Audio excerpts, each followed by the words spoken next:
Bonjour et bienvenue sur votre podcast Un mental de champion, le podcast où les athlètes vous parlent de leur parcours et de préparation mentale. Moi, c'est Isabelle Mechelbeck, préparatrice mentale pour les athlètes de haut niveau, mais aussi pour les amateurs. Lors de chaque épisode, je m'entretiens avec des athlètes avec lesquels j'ai travaillé ou avec lesquels je travaille, ou tout simplement qui sont inspirants.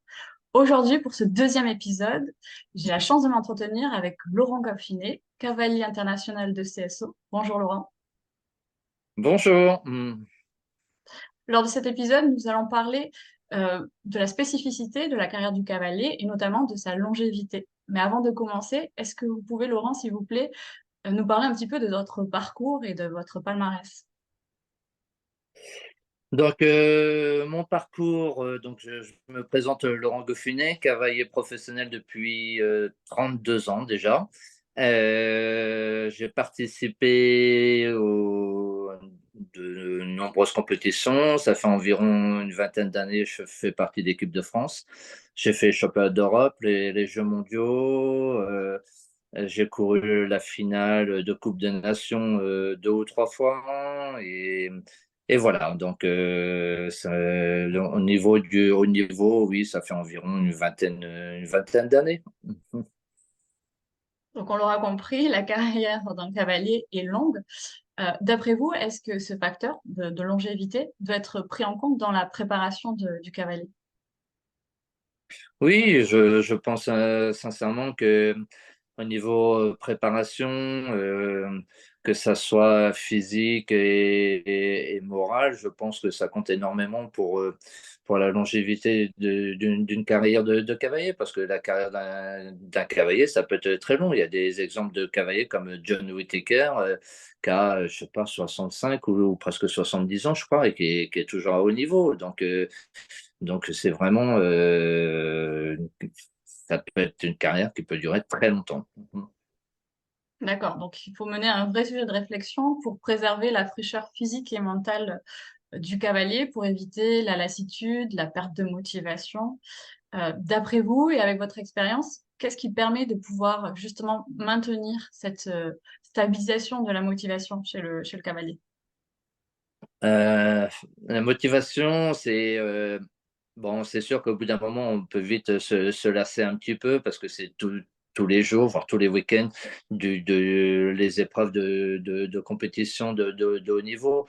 Bon, ce qui fait avancer, c'est quand on sent qu'on a un cheval qui a la capacité d'aller faire des bonnes épreuves, qu'on a depuis le début et qu'on l'emporte à haut niveau et que du jour au lendemain, on attaque l'équipe de France avec ce cheval-là.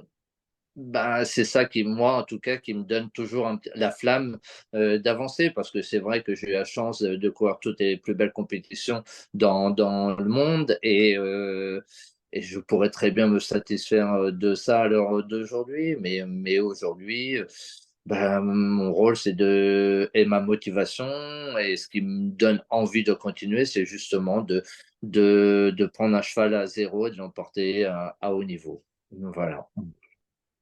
Ok. Donc, c'est en fait les défis à venir, le challenge qui continue à vous motiver.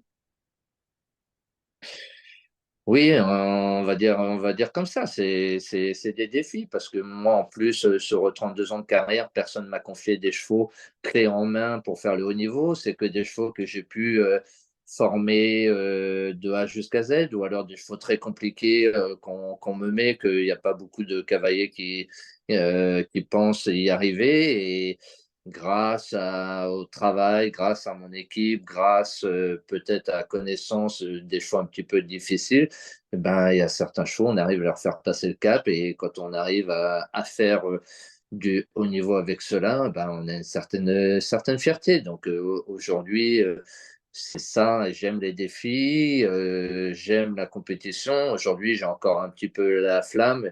Si voilà, demain, si j'ai plus la flamme complètement, j'arrêterai par contre, ça c'est clair.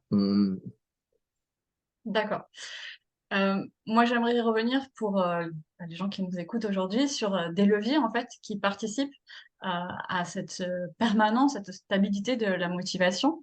Et un des premiers leviers, c'est d'avoir des objectifs clairs, ambitieux mais réaliste, quantifiable, mesurable et surtout à court, moyen et long terme. On a tendance à surestimer un petit peu ce qu'on peut faire sur une année et à sous-estimer ce qu'on peut faire sur 10 ans.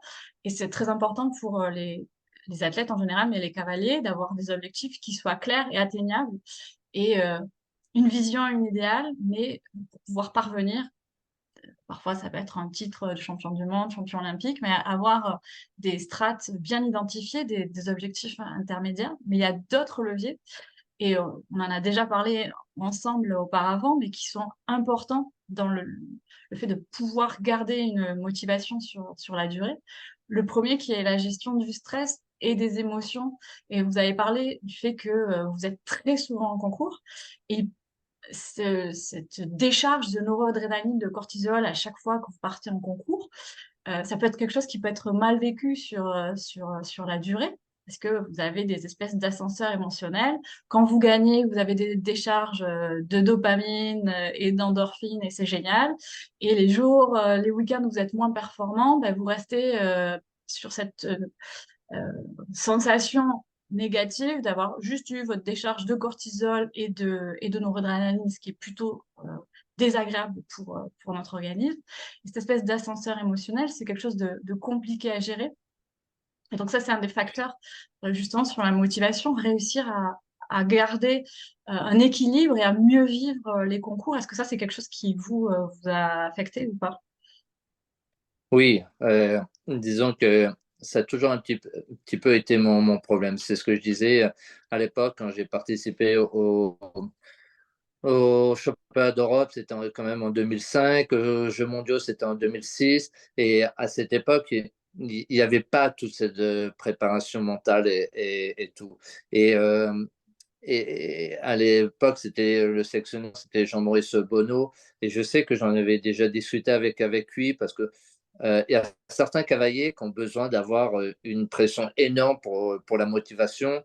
Je pense que chaque athlète doit être capable de se connaître. Moi, je n'ai pas peur de dire que j'ai besoin d'avoir un confort, comment dire ça, euh, la bonne pression pour rentrer.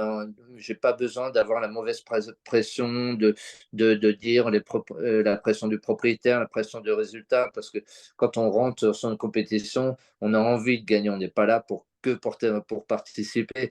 Donc, on a envie de gagner. Donc, et c'est pour ça que ça fait quelques années déjà qu'on travaille ensemble.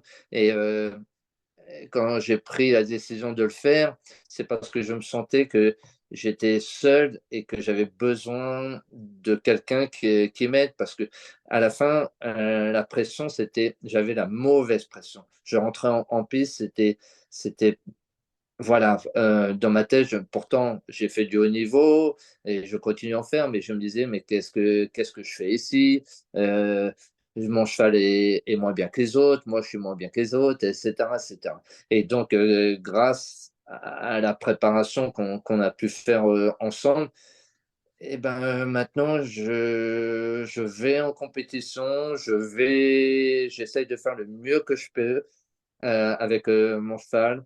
Et j'ai beaucoup plus de facilité à dialoguer avec les propriétaires aussi, parce que quand on sort d'une compétition et que ça n'a pas été, la déception, c'est nous en priorité, c'est les cavaliers. Donc, j'avais tendance à avoir que des choses négatives, j'avais tendance à me remettre trop de choses en question dans le travail de mes chevaux, dans ma monte à moi. Et du coup, j'étais un petit peu perdu sur tout ça. Et pourtant, je me répète, ça fait 32 ans que je fais ce métier-là. Mais je pense que j'ai tellement eu de pression à l'époque que aujourd'hui, ça a fait cocotte minute et que j'avais besoin de quelqu'un pour, pour, pour m'aider à continuer dans ce métier-là. Mais après, je me répète aussi, mais je pense sincèrement que ça soit n'importe quel sportif, le principal, c'est de bien se connaître soi-même. Et je connais des amis, des cavaliers qui ont besoin d'avoir cette adrénaline, qui ont besoin d'avoir une pression énorme pour être bon sur la piste. Et moi, par exemple, j'ai pas besoin de ça du tout.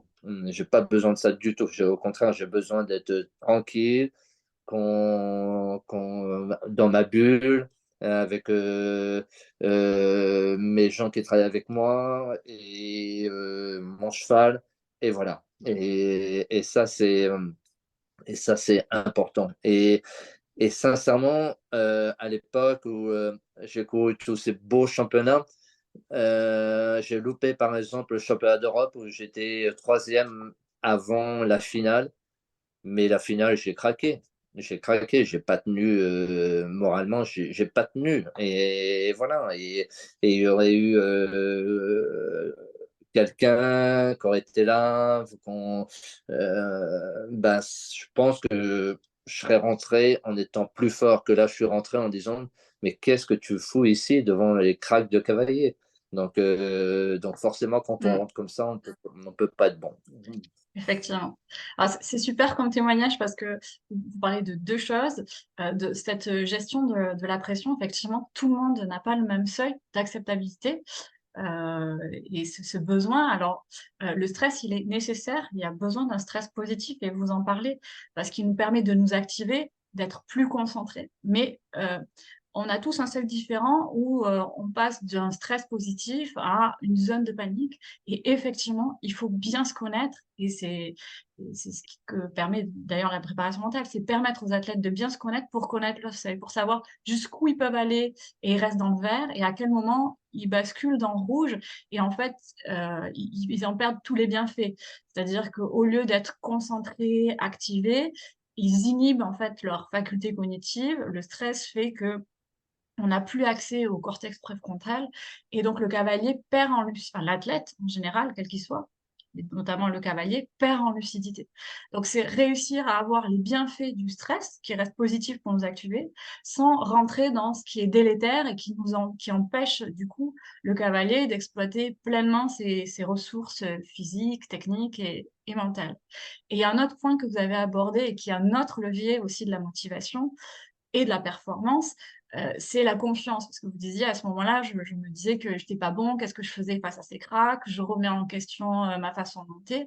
Effectivement, ça c'est un autre levier, avoir confiance en ses capacités et avoir aussi une bonne image de soi, ça c'est l'estime de soi. Donc la confiance en soi et l'estime de soi sont un autre levier important pour la motivation et pour la performance. C'est-à-dire gérer son stress, mais aussi être capable, en période où la pression est plus forte, de garder euh, comme socle commun ce que je sais faire, mes compétences, et que ça reste quelque chose de solide sur lequel on peut s'appuyer.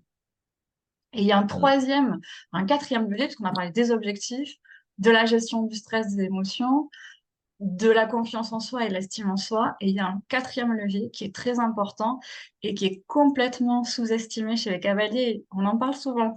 C'est la gestion de l'énergie. Et les cavaliers eux-mêmes ont tendance à considérer que l'athlète, c'est le cheval, et c'est évident que le cheval est un athlète, mais le cavalier en est un aussi. Et autant dans les autres sports, parler de récupération, c'est absolument pas un problème. On parle beaucoup de la récupération du cheval, mais on parle jamais de la récupération du cavalier, que ce soit sur un concours, sur une saison ou sur la gestion de sa carrière en général. Et pourtant, la fatigue entraîne beaucoup de perturbations physiologiques, agit beaucoup sur notre capacité à gérer nos émotions, à gérer notre stress et, et sur nos capacités cognitives. Quand on est fatigué, on est moins performant. Et pour autant, ça reste encore quelque chose qui n'est pas du tout pris en charge et qui est compliqué à mettre en place. Moi, j'ai du mal à le mettre en place avec mes cavaliers, cette gestion de... Vous savez de quoi je parle? Cette gestion Oui, de oui. l'énergie et s'accorder du temps dans une journée, un quart d'heure, 20 minutes pour récupérer physiquement et mentalement. Et pourtant, ça fait partie aussi des conditions en fait, de réussite pour garder la motivation, avoir, pour pas avoir de problèmes de burn-out, de lassitude ou d'oscillation Mm, importante de la motivation, mais aussi pour performer. mm. Tout à fait. Tout à fait. Si je peux dire deux mots là-dessus, c'est clair que moi, je suis cavalier professionnel du plage de saison. C'est vrai que tout de suite, je fais un petit peu plus attention justement à cette période de repos, bah, grâce à vous, qui a su me faire comprendre ça. Mais c'est vrai que quand on est tout le temps, tout le temps, tout le temps au boulot, toujours en compétition et tout, quand on a une journée sans rien faire, moi j'ai cette sensation d'être bah, feignant, et alors qu'on a, c'est vrai, besoin de cette période de repos. Là, j'essaye vraiment, parce que moi, c'est la période un peu plus creuse en ce moment. Comme ce midi, par exemple, bah, j'ai pris un quart d'heure, 20 minutes, j'ai fait une petite sieste et alors ça fait rigoler les gens qui travaillent avec moi. Allez, papy va faire la petite sieste, mais c'est vrai que ça fait énormément de bien. Et du coup, eh ben, je vois ce matin, j'ai monté un cheval qui était un petit peu compliqué. C'était en fin de matinée. Je suis allé déjeuner, j'étais un petit peu agacé parce que j'ai pas obtenu forcément ce que j'ai voulu, mais c'est comme ça quand on travaille avec un être vivant.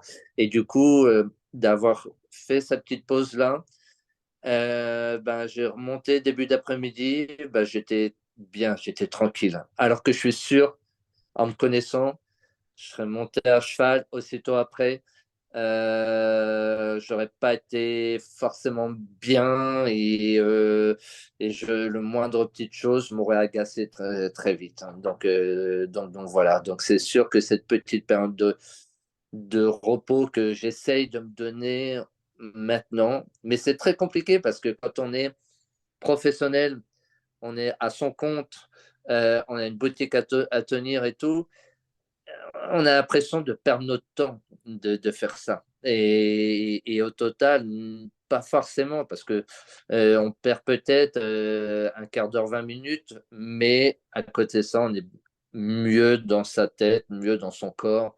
Et surtout, je me répète, je travaille avec un être vivant et les chevaux, sont tellement ultra sensibles à notre comportement. Si on est énervé, je peux vous jurer qu'ils ne vont pas vous donner tout de suite. Même si vous ne faites rien, mais simplement vous montez sur votre cheval tendu, énervé, je peux vous jurer que ça va être une séance qui ne va pas bien se passer. Mhm. En effet. Alors, vous parlez de la sieste et c'est très bien, mais il y a d'autres outils dont nous, on a déjà parlé, mais que j'aimerais aujourd'hui évoquer. Vous avez des exercices de respiration, de cohérence cardiaque, vous avez des moments de relaxation, notamment en concours où c'est peut-être un peu particulier de faire une sieste, mais pourquoi pas. Voilà, oui. Mais le problème de la sieste, c'est que ça vous désactive complètement et si vous devez vite retrouver une certaine intensité, une certaine énergie, ça vous a beaucoup désactivé. Vous pouvez vous reposer, recharger les batteries, retrouver un Mm. fonctionnement physiologique serein et normal en utilisant par exemple la cohérence cardiaque ou en faisant des exercices de respiration. Il existe plein de façons, mais comme vous l'avez dit, c'est pas un temps de récupération, c'est pas forcément un temps long. Alors, il faut de temps en temps des temps longs de récupération, mais on peut avoir des temps courts.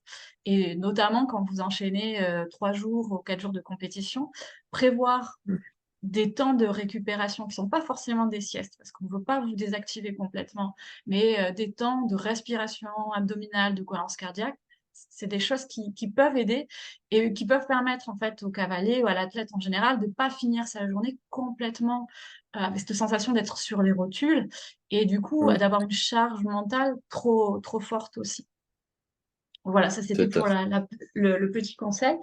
Je voulais voir avec vous un autre point parce qu'on sait que pour être un cavalier performant dans le temps, il faut un gros système derrière soi et je pense notamment à des propriétaires qui vous font confiance et qui vous confient des chevaux.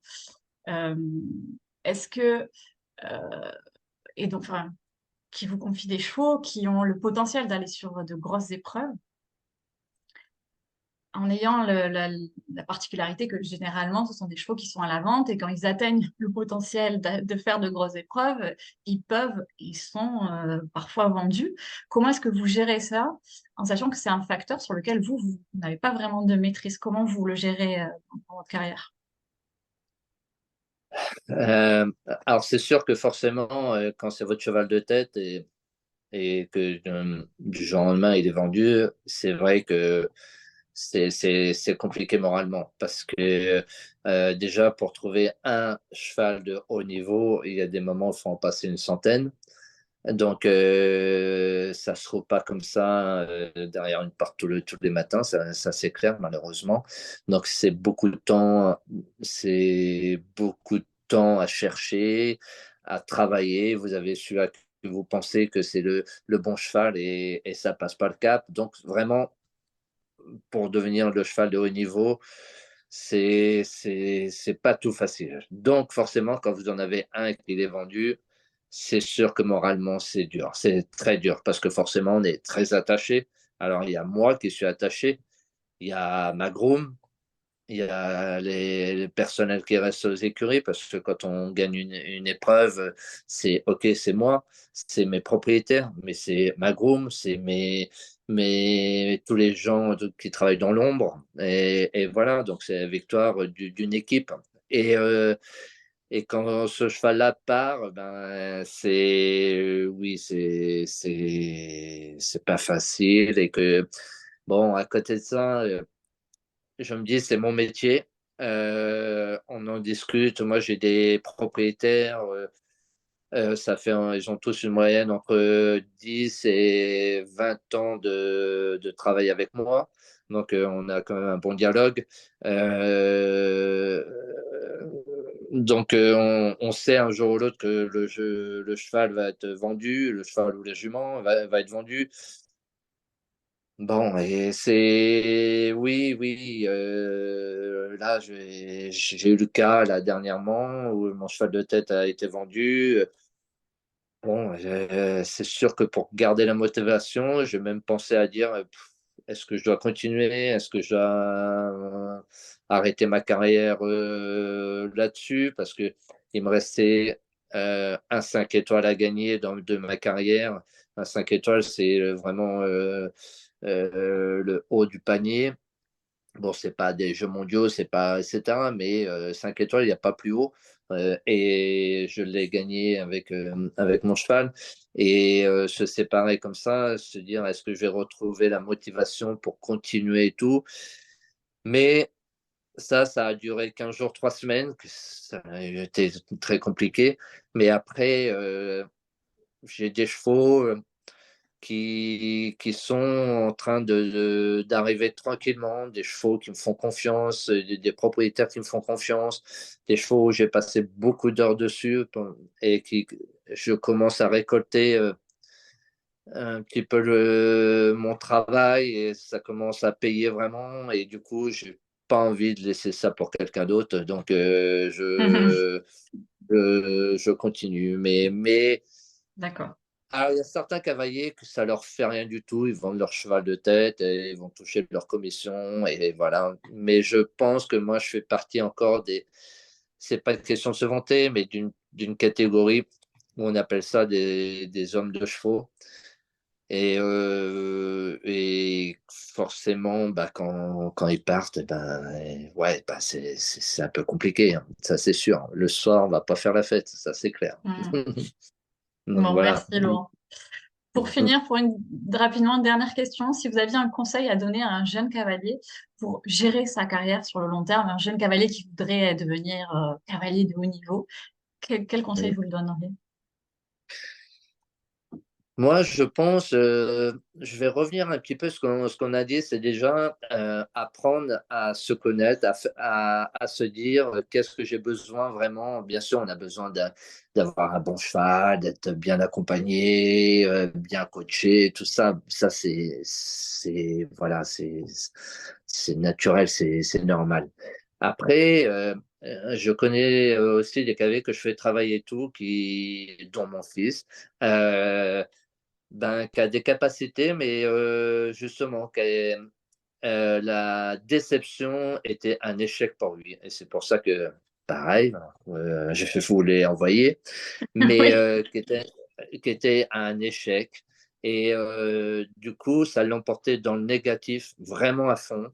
Il en était triste, il en pleurait et tout. Et je ne voulais pas ça. Et du coup, aujourd'hui, grâce à cette préparation que vous avez pu faire ensemble, Aujourd'hui, il est en train de monter dans les gammes et il est en train de faire une saison qui est vraiment formidable pour son âge. Et, euh, et même quand il y a un échec, il va savoir utiliser cet échec-là pour le rendre plus fort sur la compète et tout. Et ça, c'est pour moi, la chose la plus importante, c'est un, déjà, de rentrer sur la compétition en disant je fais le mieux que je peux. Euh, et, et être capable, et surtout, il y a une part de chaque athlète de n'importe quel sport. On oublie ça, c'est on fait le métier qu'on aime. Et ça, il faut faire attention que l'argent ne prenne pas le dessus là-dessus. On rentre, voilà, il faut qu'on ait cette partie de plaisir du métier qu'on aime. Moi, je sais que depuis gamin, ça a été que toujours les chevaux. Et pendant un moment, je l'avais oublié cette partie-là, de rentrer, de se faire plaisir, de dire, OK, ça marche, c'est bien, ça marche pas. Bon, bah, c'est comme ça. C'est pas pour ça que mon cheval est nul, c'est pas pour ça que je suis nul, mais on va trouver pourquoi on n'a pas été forcément bons tous les deux. Et on verra bien le week-end prochain. Et c'est ce que j'ai dit l'autre fois à un de mes propriétaires qui commençait un petit peu, être un petit peu, qui bougonnait parce que son cheval ne passait pas trop vite. Je dis, mais si tu comprends pas ça, reprends ton cheval, reprends. C'est que moi, je veux plus me mettre la pression comme j'ai pu me mettre pendant des années parce que au début, c'était Flipper Del qui était un cheval de l'État qui appartenait aux haras nationaux, donc à l'État. Et chaque année, je ne savais pas si j'allais continuer avec ce cheval-là l'année d'après, Mm. etc. C'était une pression en permanence en fonction des résultats. Et moi, je veux plus. Je veux rentrer, faire de la D'accord. compétition, être bien. Donc, un jeune, c'est la Ouais, même chose. C'est déjà la garder partie le de plaisir. plaisir. Ça, c'est clair. Super. Voilà. Mm. Merci beaucoup. Merci Laurent. De Merci rien. à vous Merci à d'avoir vous. suivi. Merci Merci de d'avoir votre suivi aide. cette. Euh, voilà. Très bien. Mais je vous remercie. Je vous dis à bientôt pour un prochain épisode. N'hésitez pas à vous abonner à la chaîne si vous voulez voir les prochains épisodes avec les prochains invités. Merci beaucoup, Laurent. Et puis à bientôt. Je vous suis et je pense que les gens qui vont regarder, écouter ce podcast vont vous suivre aussi. À bientôt. Au revoir. Au revoir.